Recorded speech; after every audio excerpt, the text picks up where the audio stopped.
So in order to learn how to factor, okay, this is a review mainly. So this is how you're gonna do it. Look, I'm gonna give you a chart, and you should just follow this. This works 99% of the time. There's exceptions to this, but very rare. So here it is. The first thing you should check, and we're gonna do multiple examples of each of these things. You should always check for the GCF first. The GCF is usually 1, but if there is a GCF and you don't take out the GCF, you're gonna make a big mistake. So, or make the problem more complicated than what it should be. So you should always check for the GCF. After that, all you're gonna do is literally count the number of terms you have, okay? So for example, if you have 4, we're gonna do something that is called grouping, okay? And then if you have 3, this is the one that most people are familiar with. This is, I call it guess or trial and error.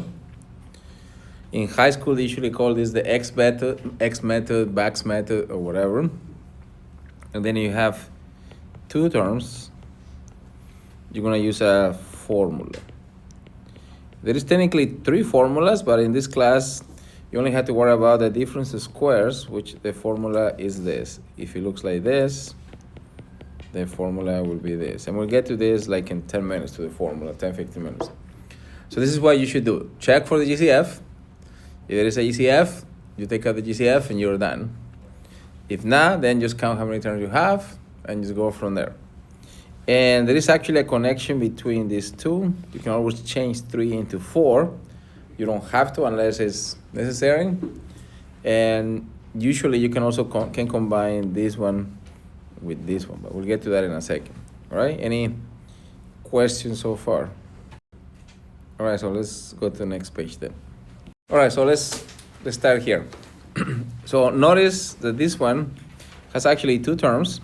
So if you go right away to try to use a formula, that will be a mistake because you didn't check the GCF. So the first thing you will need to check is there a GCF? There is a GCF in this case. What is a GCF? Well, this is how you do it. Look, first you look at the numbers. You have 3 and you have 15. And you find the factors of 3. Which numbers divide 3? 1 and 3. Which numbers divide 15? 1, 5, 3, and 15. Right? I don't have it in order, but it doesn't matter. So which one is the only thing, the biggest thing they have in common? The number 3. So that's why the GCF, it will be 3 if it was just the numbers. Okay? For the variables, it's actually easier. For variables, just select the smallest exponent. So for example here, since you have 3 and 15, the GCF of 3 and 15 is 3. And the GCF of x squared and x is x. Why? Because x is the smallest exponent between 1 and 2. So therefore, this is the GCF. Okay? And then you need to know which are the values that you need to multiply to get the original thing back. Now, once you get a lot of practice with this, it's pretty easy to do it. But at the beginning, especially you forget this, I recommend you to do this the long way. By long way, I mean this. Look, you have 2 terms, 1, 2, and this is the GCF. So what you do is, the long way, you divide each term by the GCF, like this. So let's start with the first term, which is 3x squared. If you divide by the GCF, which is 3x, notice that the 3 cancel, the x cancel this one, so you end up with x. So therefore, the value that goes there is x. Then you move to the second one, which is minus 15x. If you divide by 3x, the x cancels this time, and 15 over 3 is 5, so this is negative 5. And that's it. So that's how you factor the GCF. So once you factor the GCF, just check This one has two terms, but this is done, so there's no need to do anything else. This is why it's very important to check the GCF. All right, so now for this particular problem, then what do you think is the GCF? Between 4 and 16, the GCF is 4. And then I told you pick the smallest exponents. So the smallest exponent between, for the y is also going to be y squared. And then what are the values that go in there? Okay, so the first one is going to be y. If you want to be convinced, just do this the long way. For example, here, look, you have 4x squared, y squared, y cubed, or you divide by the GCF. Notice that this cancel, and this cancels that, you end up with y. And then the next one, you do the long way, is going to be minus 4x. And that's it. Okay. Again, you can do that a long way to convince yourselves. Like this, you have minus 16x cubed y squared over the GCF, which is 4x squared y squared. Remember, this is the GCF. This cancels this one. 16 goes into 4 times, and then this cancels the square, so you end up with 4x. Look closely to question 2 and question 3. Question 2 looks a lot more complicated than question 2, but it's actually the exact same question, okay? It's just written in a completely different way, but it's technically the same question. How? Well, you can see that this is 4x squared y cubed minus 16 x cubed y squared. The only difference is that now this is y, and this is x. So therefore, when you have these questions, people get very confused because they have too many things, so people think it's pretty hard. But essentially this is the same, which means the answer should be the same. And this is what I mean by that. So the GCF is going to be 4x minus 5 squared, x plus a squared, which this is the same thing as this part. Okay? And then in the parentheses, y, remember y represents the x plus a, so it will be x plus 8. And then the x is going to be the x minus 5. So this is probably the easiest way to do this problem.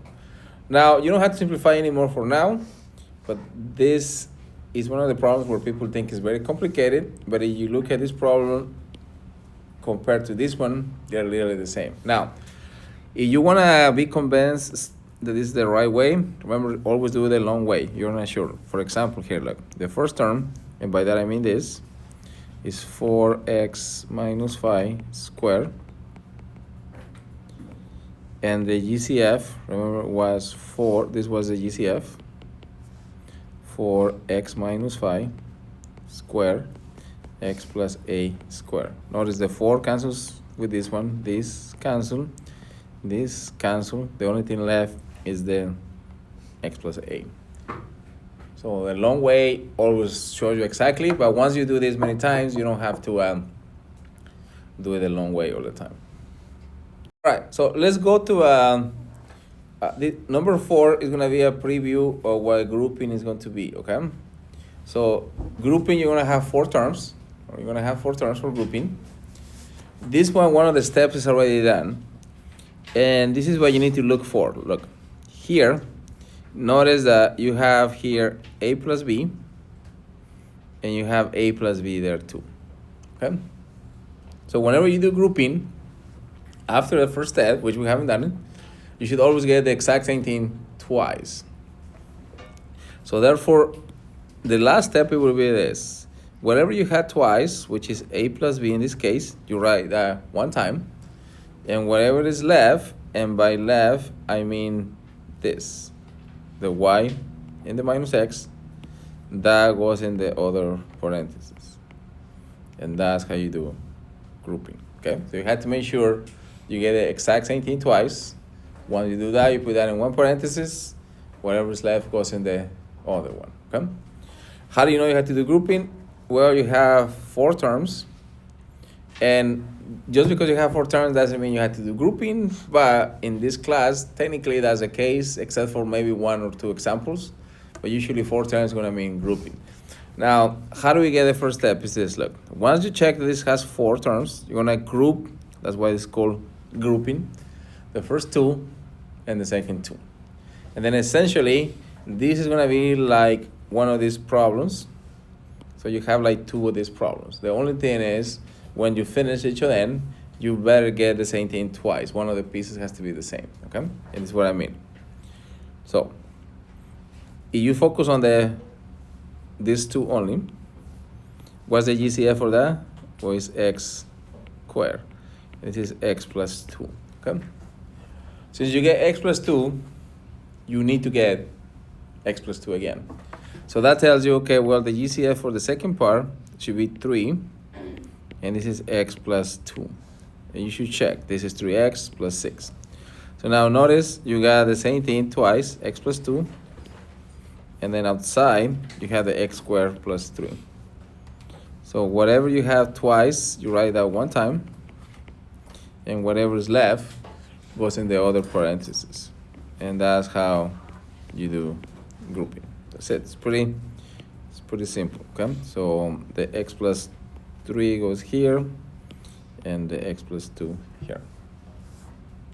Question number 6 is the typical question that people do in high school. So you have done many of these before, and you call it the X method, box method, or whatever, trial and error. So the idea is pretty simple. Look, you have 3 terms, not 4. So you look to this value right here, and in this case it's 12. By the way, if this number is now 1, which is the case for this one, the guessing can become very complicated, and it will be a better idea to change from 3 to 4, and I'll show you that right now. So, but this is what I mean. Look, you look to 12, and then 12, what are the values that multiply to 12? Well, 12 and 1, what else? 6 and 2, and 4 and 3, okay? The good thing about this is that there is only one of them is right or none of them work, okay? You cannot have more than one working. Either one works or none work. You cannot have 2 of them working, okay? And by that I mean this. So first you focus on this place and this number. These are the values that will give you them, okay? Then you either going to add or subtract these values, and you need to get a number in front, which is -1. And this is what I mean. Look, for example, from this one, you have 12 plus 1, which is 13. That's not gonna work, right? 12 minus 1 is what? 11. That's not gonna work. And this could be also minus. You can change the signs, okay? So therefore, this one doesn't work. What about the 6 and the 2? Remember, you're trying to get -1. So U1 -1, or let's say 1. So 6 plus 2 is what? 8. It's not gonna work. 6 minus 2 is 4. So it's not gonna work. What about 4 plus 3? 7. Doesn't work. But what about 4 minus 3? Is 1. So therefore, it has to be 4 and 3. Okay? So therefore, you write the 2 parentheses. This is x, and then this is 4, and this is 3. Now, what about the signs? Well, since this is negative, that means the 4 has to be the -1, and this is the positive. So this will be negative, and this is the positive 1. Now, again, this is one of the most common things you did in high school, and many people remember this. And if you have a problem like this, you should do it this way. If you remember the box method or the X method, whatever they call it, and you prefer that, which is essentially the same, you just put these values in a box, then you can do it that way. Now, you can actually change this into 4 terms, and you don't really need to do that, okay? It's like an overkill, but for a problem like this, you will see that changing to 4 is gonna be very useful. So what I mean by 4? Well, this is what you have. Look, you have x squared, and instead of writing minus x, so this is not random, okay? So it's not like you can pick whatever you want. So instead of picking minus x, or minus x is 4 and the 3. So you just rewrite that. This looks weird at the beginning, but mathematicians do this all the time, that you add nothing, okay? So therefore, how much is minus 4 plus 3? Is negative 1. You just rewrite it. But now you change from 3 to 4. And therefore, you have 4. You can do grouping. So the GCF for this one is x. This is x minus 4. And this is x minus 4. Remember, grouping requires you get the same thing twice. So then this will be x minus 4 times x plus 3, which is exactly the same thing. Now, there's no need to do that problem that way because it takes longer. But you will see, like for the next problem, for this one, if you try to guess, it can take you a while. So let's change from 3 to 4, so you can use grouping. This is what I mean, look. So the first thing you do is multiply 6 times 5. How much is 6 times 5? 30, okay? So therefore 30 is 6 times 5, so we know that already. What else gives you 30? Because we know the 6 and the 5 is not going to work. 10 and 3 and 15 and 2. Okay? And actually also 30 and 1. Should have all the choices. This one is not going to give you 7. This is not going to give you 7. This is not going to give you 7, but this one will. 10 minus 3 is going to give you 7. Okay? So therefore, you rewrite the problem, 6x squared. Instead of writing 7, we're going to write 10x minus 3x. So instead of this, write this, and then minus 5. And notice now you have 4 terms instead of 3. So you can do grouping. So you group these two. The GCF is 2x. This one is 3x plus 5, which means you need to have 3x plus 5 again. Factor the minus 1. This is 3x plus 5. And remember, you write what you have twice once, and whatever is left goes in the other one. So you can see it's a lot less frustrating, and that's a choice. So whenever this is not a 1, I recommend you to change from 3 to 4, or you can just keep guessing. Okay? All right, is that okay? All right, so then the next thing is, well, now we did 4 terms, we did 3, so now let's do 2. You have to remember it's a formula, and let me remind you what the formula is. Let me change to different variables so that you know that the variable is not important. And this is called difference of squares, okay? So notice, also this is very important, note, if you have a squared plus b squared, this one cannot be factored, okay? This is very important to remember that. Because and I'm going to ask you this in a little bit just to check. If you have something like that, it cannot be factored. It has to be a difference of squares. It has to be something squared minus something squared, and you can factor. And all you have to do is identify what is A and what is B. So for example, here, you can rewrite this as x squared minus 3 squared. So therefore, the value for A is what? X, and the value for B is 3. So therefore, according to the formula, this should be what? X minus 3 and x plus 3. That's the difference of squares. That's it. This formula is going to be used in this class probably like 100 times, and in calculus like 500 times. So you're going to use this over and over, difference of squares. This is the most common factoring thing you will be doing. You still do the other ones, but this is the most common one. Let's look to the next problem. Look, this one, it has 2 terms, but actually has a GCF. So you have to make sure you take out the GCF first. You should always check for the GCF. In this case, the GCF is 4x, and this is x squared minus 9. So you took out the GCF. So remember, this was the GCF. But this one is a difference of squares, so you can factor it one more time. So therefore, this will be 4x times x minus 3 times x plus 3. Why? Because this is exactly the same thing as this part. All right, so let's go to number 10. It Since this one has 4 terms, we had to do the grouping first. So notice the GCF is x squared, so this is x minus 4. Since you got x minus 4, and this is grouping, you need to get x minus 4 again, otherwise grouping doesn't work. So there should be 25x minus 4, and therefore you follow the rules for grouping. You write this one once, and whatever is left goes in this one, okay?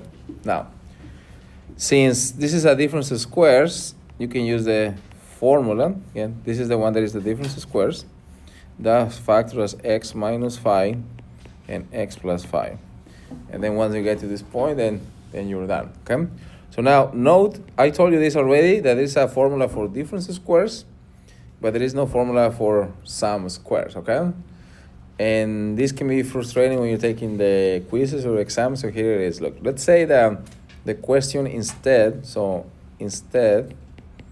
you get this. You factor, and you end up with x minus 4, and this one was x squared plus 25. Okay? Let's say you got that. Then this is done. You can now factor this. It has to be difference of squares. So you get to this, you're done. Okay? So you have to watch out for that. So here, what we're going to do now is you're going to use factoring to deal with fractions, okay? You technically use factoring in elementary school, they just didn't call it factoring, okay? And I'm going to show you what I mean by right now. So what you did before, what I'm going to do now. For example, recall in high school or actually not in high school, in elementary school or middle school, you have something like this. Times 10 over, I don't know, times 6, okay? So what you did in high school is you need to reduce the fractions, but reducing fractions is technically just factoring, okay? You just didn't call it factors. This is what I mean. The 2, you can factor it as 2 times, the 4, 2 times 2. That's like x squared plus x squared. The 25 is 5 times 5. The 10 is what?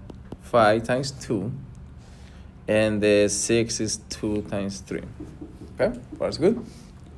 So then what you did is you cross out one on the top, one on the bottom. One on the top, and one on the bottom. And then once you're done, you technically are supposed to multiply with what you have left. And in this case, this will be like 4/15. Okay? But this is exactly what you did in, I don't know if it was elementary school or middle school. Okay? It was called factoring, they just didn't call it factoring.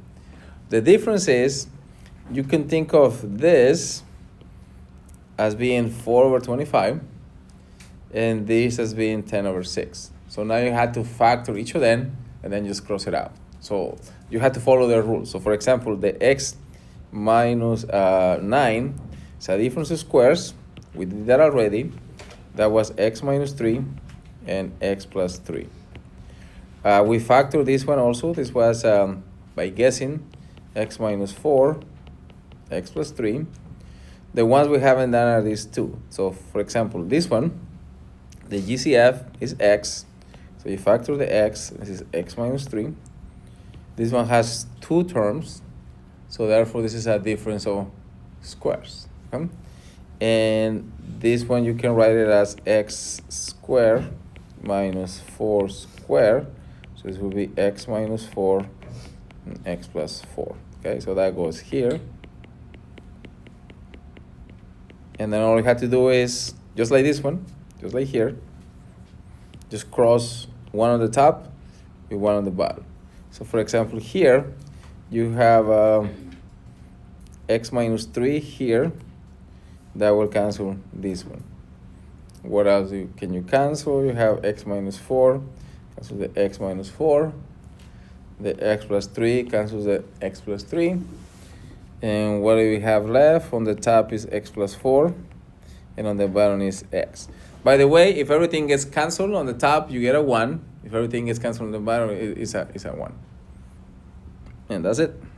So when you divide, you have to multiply with a reciprocal. So let me do that from the beginning. So this is going to be now x plus 3. And this is going to be x minus 1. Okay? We already factored this one. This was x minus 3, x plus 3. And this is x plus 3 and x minus 1. Now, sometimes it happens too that it's possible that you do all the factoring and nothing cancels, okay? That could happen, but usually there is at least one thing that will cancel.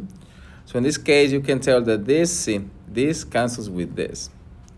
Now, the thing that you could have not done is you could not cancel this one. You couldn't cancel, for example, this one with that one, okay? It has to be top on the, it doesn't matter. You have another fraction and it was a x plus 3 here, you can cancel that one with that one. Okay? What else? Is there anything else you can cancel? And in this case, actually, no, right? So the answer will be x minus 3 times x plus 3 divided by x minus 1 times x minus 1, which is x minus 1 squared. And that's it.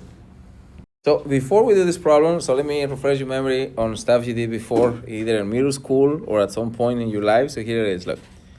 If you wanted to add like 1/2 plus 1/3 minus 1/6, okay? The first thing you have to do is find what is the LCD. And you need to factor this. The 2 is factored, the 3 is already factored. There's nothing you can do with that.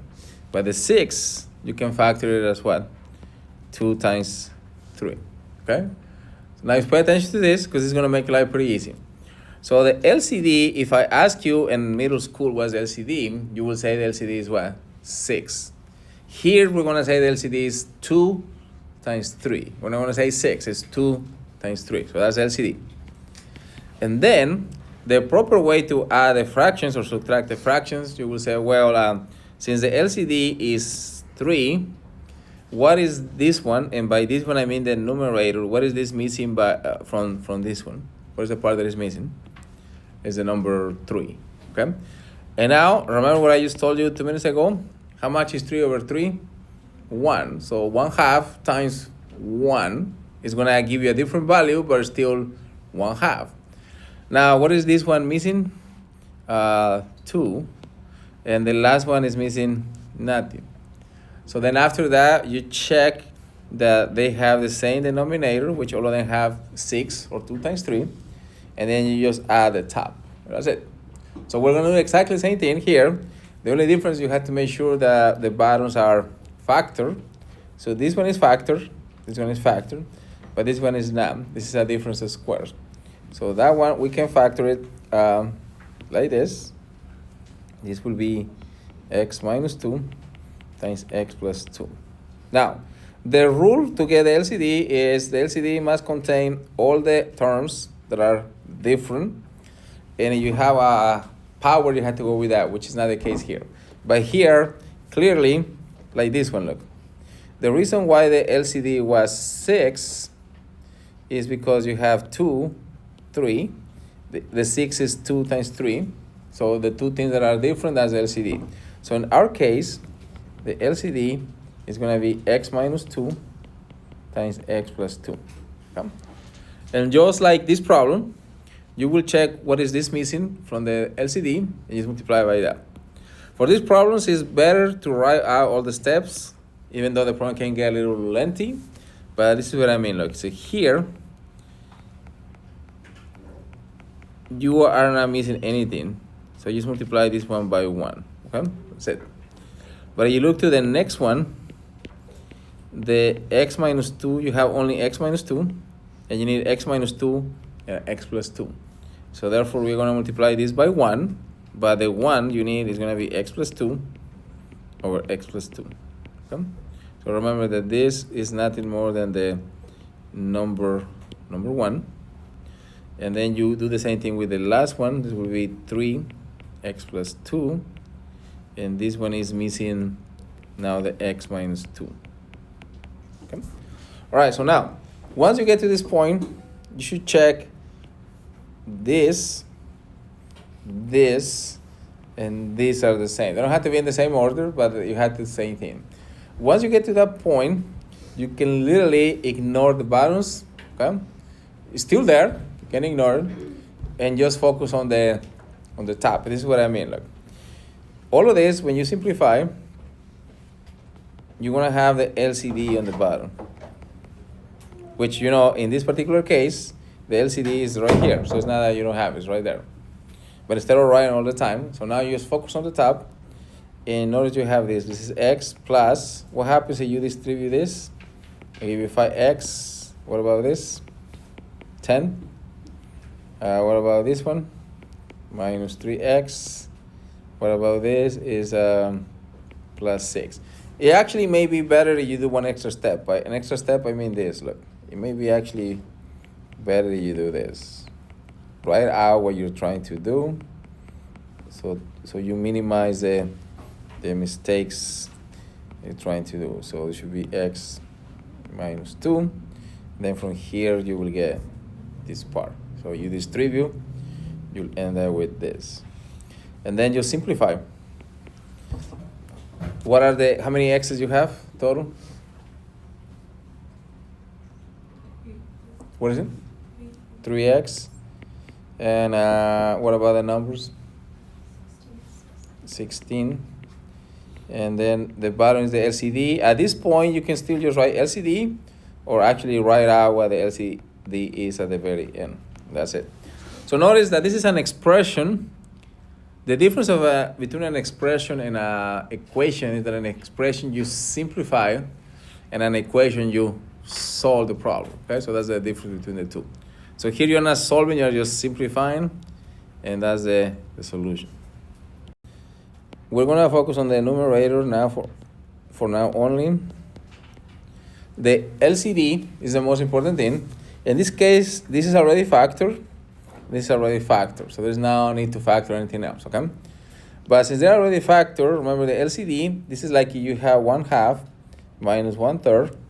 Since this and this are different, then the LCD is just this times that. That's it, okay? Because some people could say, well, they're not different. This one has an A, and this one has an A. Well, they are different. Let me show you why. The LCD here, everybody agrees that is 2 times 3, which is 6, right? That's the LCD.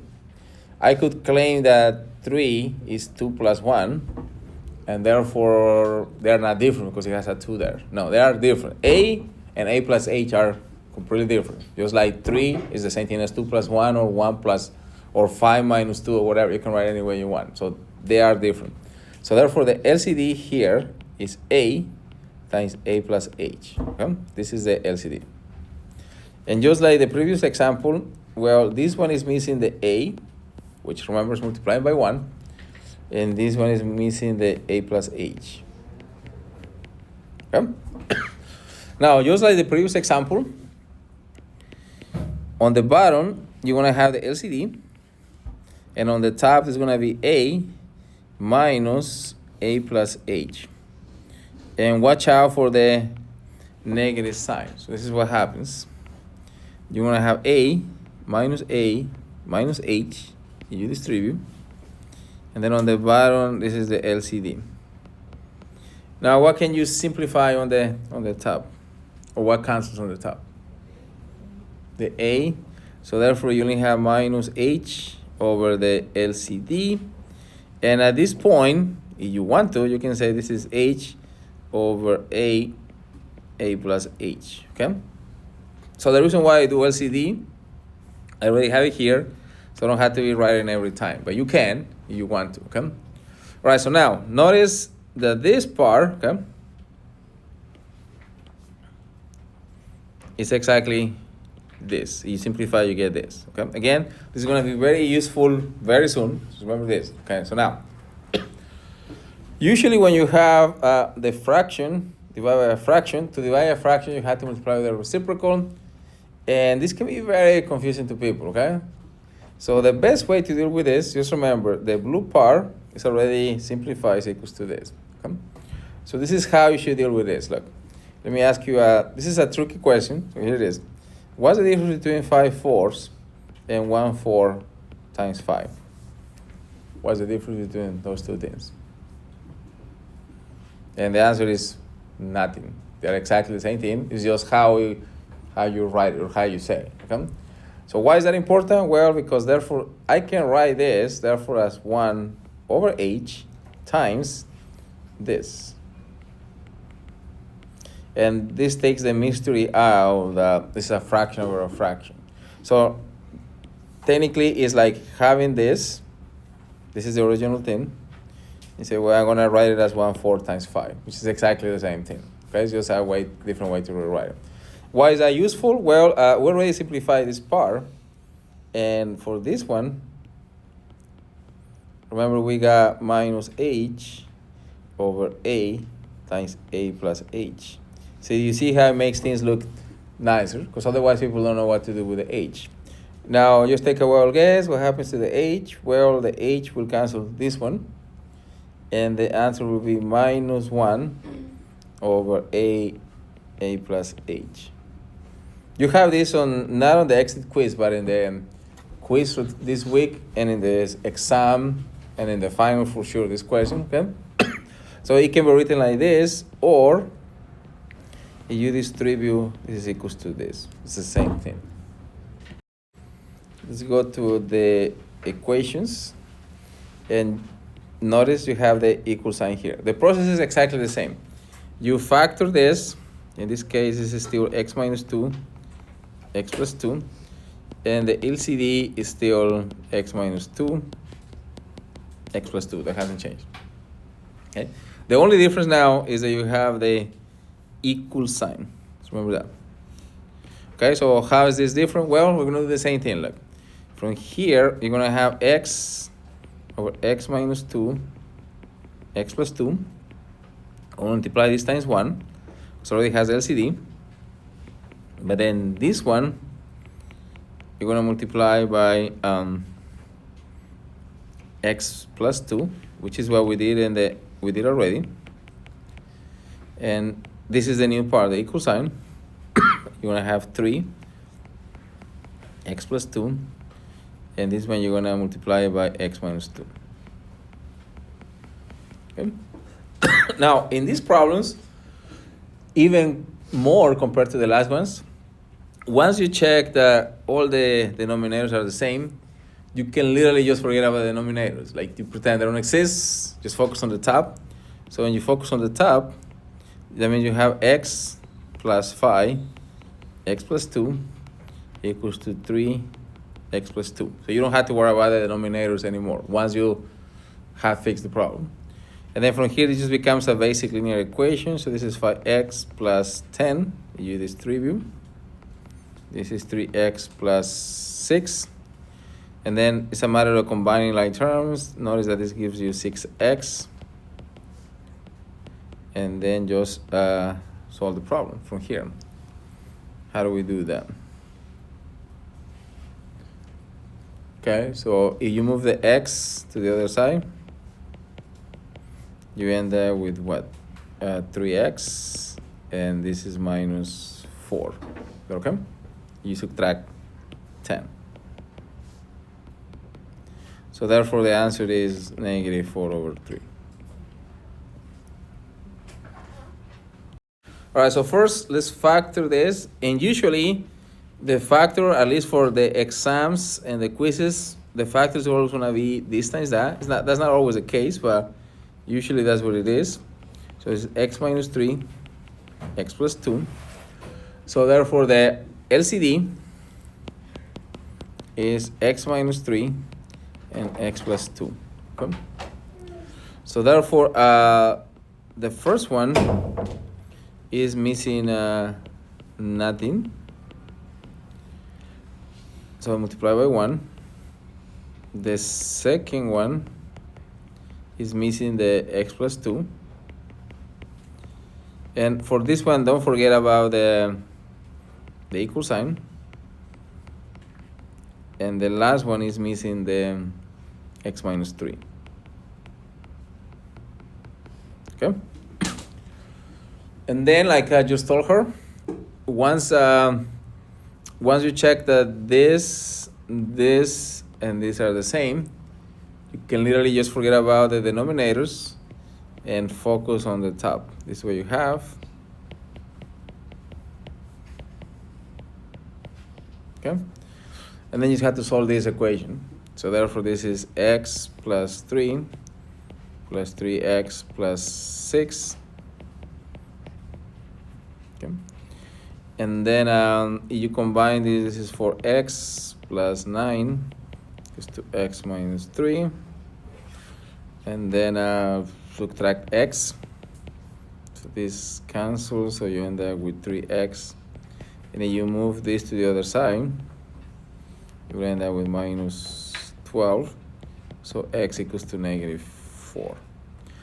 Now, one thing that you have to do that technically we did that last week. Remember, what's the only thing you can one of the two things you cannot do when it comes to domain? You cannot divide by 0, okay?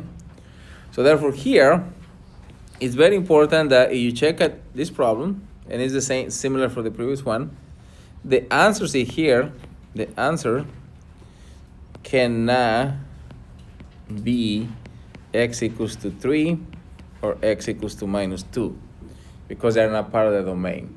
Why is that important? Well, if you go through all of these steps, look, let's say you go through all of this and then you end up with 3, well, this problem has no solution because it's not part of the domain. This is particularly important for WebAssign because you may have this problem with WebAssign, you go through all the steps and let's say you end up with 3 and WebAssign says it's wrong or it has no solution. And then you go again and it's like, okay, I keep getting 3. And then you go with the tutor says it's 3. And then you come and ask me and say, well, it's not part of the domain. So that's why it's no solution. Now here, there's no issue. Why? Because the minus 4 is not part of the domain. Therefore, it's okay. If you look to the previous one, the only one that you cannot have, x cannot be what? X cannot be 2, and x cannot be negative 2. Since this is none of those, then you're good. So this is also okay.